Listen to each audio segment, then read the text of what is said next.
A deadly trend on Vancouver Island is getting worse, but RCMP say the solution to a killer problem is as simple as putting down your cell phone.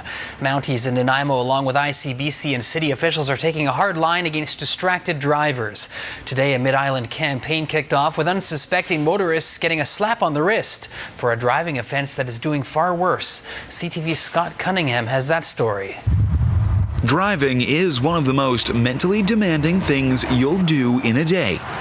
But many of us are not giving it the respect it deserves. I've seen people weaving down the street, and when I come up to them, they're texting. Seeing young kids texting everywhere as they're driving around, swerving in and out of lanes. I think it's a real danger. Peering into a police issue scope, RCMP officers agree. Distracted driving is dangerous, and they have the numbers to prove it. Today in NANAIMO, officers take a hard line on the lack of focus, handing out tickets no one wants to get. Most people are growing up now with cell phones. It's the only way some people actually communicate. They don't talk to each other, they text each other. And unfortunately, it's a hard habit to break. But breaking it could save your life. ICBC data gathered between 2007 and 2011 show NANAIMO is a hotspot for distracted driving, recording 10 fatal accidents as a result of the now illegal practice.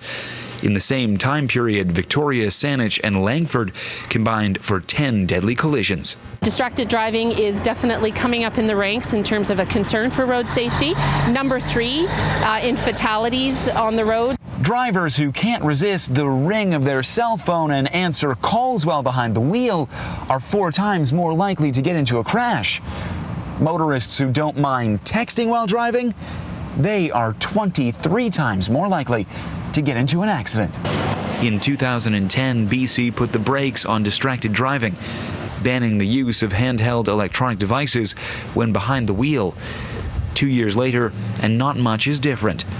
ICBC and Mounties are convinced the only way things will change is if society puts its own ban on the attention shortfall. You know what we can do as a community and a society is we can make it unacceptable. RCMP up and down Vancouver Island will be taking to the road all September, setting up roadblocks and keeping a watchful eye out for those who may not be focusing their eyes on what they should be. Scott Cunningham, CTV News, NANAIMO.